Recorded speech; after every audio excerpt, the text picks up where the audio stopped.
নমস্কার বন্ধুরা, ডলির রন্ধনশালায় সবাইকে স্বাগত। আজকে তোমাদের সাথে শেয়ার করব চিংড়ি মাছের দারুণ একটা রেসিপি। আর এই রেসিপিটা তোমরা ঘরে থাকা সমস্ত উপকরণ দিয়ে খুব সহজেই কিন্তু বানিয়ে নিতে পারবে। আর মুখে দিলেই মনে হবে আজকে ভাতটা খেয়ে তৃপ্তি হবে, যার স্বাদ ও গন্ধ দোকানের স্বাদকে হার মানিয়ে দেবে। আর এই রেসিপিটা যদি তুমি একবার বানিয়ে পরিবারের লোকজনকে খাও, তাহলে কিন্তু বারবার তোমার কাছে রিকোয়েস্ট আসবে ঠিক এইভাবে এই রেসিপিটা বানানোর জন্য। তাহলে আজকে রেসিপিটা শেষ পর্যন্ত দেখার জন্য তোমাদের কাছে আমার অনুরোধ রইল। আর এই রান্নাটা করার জন্য বড় সাইজের যে ফুল চিংড়ি হয়, সেই ফুল চিংড়ি আমি নিয়েছি। আর চিংড়িগুলো আমি খুব ভালোভাবে ছাড়িয়ে পরিষ্কার করে ধুয়ে নিয়েছি। চিংড়িগুলো কিন্তু এই রান্নার জন্য ভালোভাবে পরিষ্কার করে ছাড়িয়ে নিতে হবে। এবার আমি একটা মশলা বানিয়ে নেব। এর জন্য আমি এখানে একটা মিক্সিং জার নিলাম। এবার আমি মিক্সিং জারের মধ্যে অল্প একটু আদা কুচি দিয়ে দিলাম। সাথে আমি দিয়ে দিলাম ছোট সাইজের 8 থেকে 10 কোয়া মতো রসুন। এবার আমি এখানে দিয়ে দিলাম ঝালের জন্য একটা কাঁচা লঙ্কা। আর মাঝারি সাইজের একটা পেঁয়াজকে 4 টুকরো করে আমি এখানে দিয়ে দিলাম। এবার আমি এখানে সামান্য অল্প পরিমাণ জল দিয়ে সব কিছু একসাথে খুব ভালোভাবে পেস্ট বানিয়ে নেব। সব কিছু একসাথে খুব সুন্দরভাবে একটা মিহি পেস্ট বানিয়ে আমি রেডি করে নিয়েছি। এবার আমি মশলাটাকে একটা সাইডে রেখে বাকি কাজগুলোকে আমি সেরে নেব। আমি এই রান্নার জন্য একটা বাটির মধ্যে বড় চামচে 2 চামচ পরিমাণ বেসন নিয়েছি। এবার আমি সমস্ত চিংড়িগুলোকে বেসনের মধ্যে দিয়ে দিলাম।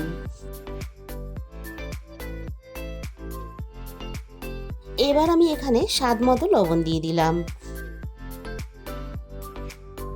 আর যে মশলাটাকে আমি রেডি করলাম, সেই মশলাটা আমি একটা বাটির মধ্যে ঢেলে নিয়েছি। এই মশলা থেকেই আমি এখানে চায়ের বড় চামচের 1 চামচ পরিমাণ মশলা আমি এখানে দিয়ে দিলাম। এবার আমি এখানে হাফ চামচের একটু কম হলুদ গুঁড়ো দিয়ে দিলাম। আর আমি এখানে অল্প একটু ঝাল লঙ্কার গুঁড়ো দিয়ে দিলাম। এবার আমি সব কিছু হাত দিয়ে একসাথে খুব ভালোভাবে মেখে নেব। আর এইভাবে অল্প একটু চিংড়ি দিয়ে এত সুন্দর যে একটা টেস্টি রেসিপি বানানো যায়, তোমরা কিন্তু না দেখলে বিশ্বাস করবে না। আর বন্ধুরা, আমি এই রেসিপিটা ফুল চিংড়ি দিয়ে বানিয়েছি। তোমরা যদি বড় চিংড়ি দিয়ে বানাও, তাহলে কিন্তু চিংড়িগুলোকে একটু কেটে ছোট করে নেবে। সব কিছুর সাথে দেখো আমি চিংড়িগুলোকে খুব ভালোভাবে মেখে রেডি করে নিয়েছি। এবারে তাহলে রান্নার দিকে যাওয়া যাক। প্রথমে আমি কড়াইয়ের মধ্যে 4 চামচ পরিমাণ সাদা তেল দিয়ে দিলাম।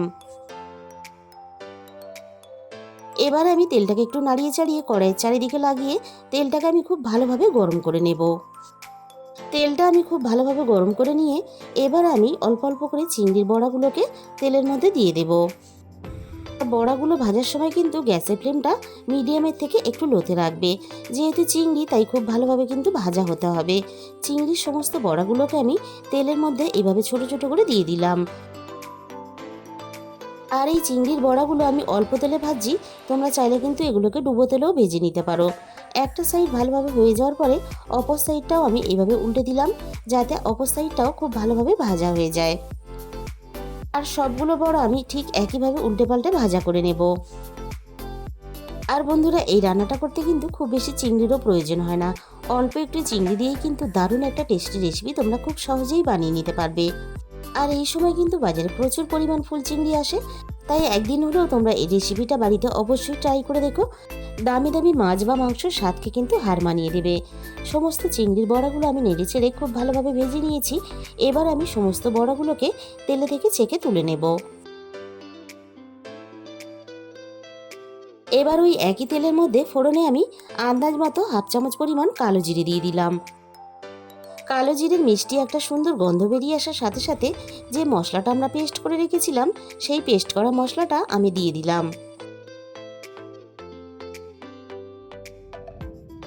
এবার আমি মশলাটাকে নাড়াচাড়া করে খুব ভালোভাবে কষিয়ে নেব।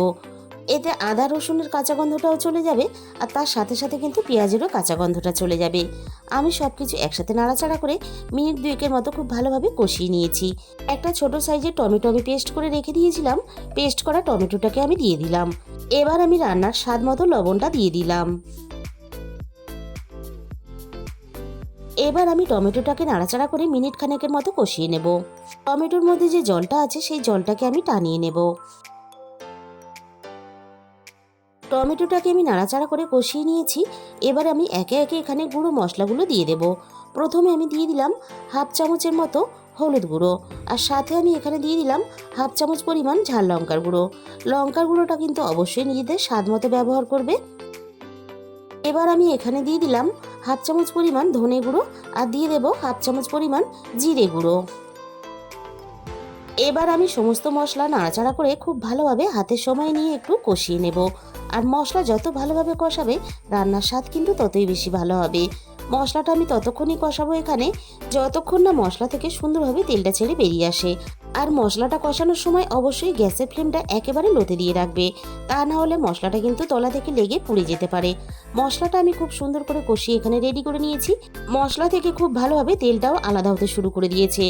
এবার আমি এখানে 1 গ্লাস পরিমাণ জল দিয়ে দিলাম।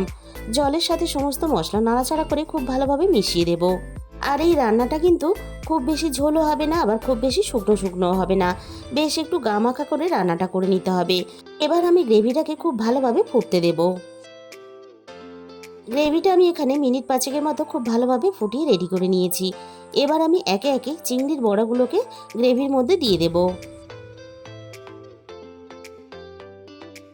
সমস্ত চিংড়ির বড়াগুলোকে গ্রেভির মধ্যে দিয়ে দেওয়ার পরে এবার আমি এখানে দিয়ে দিলাম 2টো চেরা কাঁচা লঙ্কা। এবার আমি চিংড়ির বড়াগুলোকে নাড়াচাড়া করে খুব ভালোভাবে মিশিয়ে দেব। আর চিংড়ির বড়াগুলো খুব ভালোভাবে নরম হওয়ার জন্য এখানে আমি মিনিট 5 জন্য কড়াইয়ের মধ্যে ঢাকা দিয়ে দিলাম।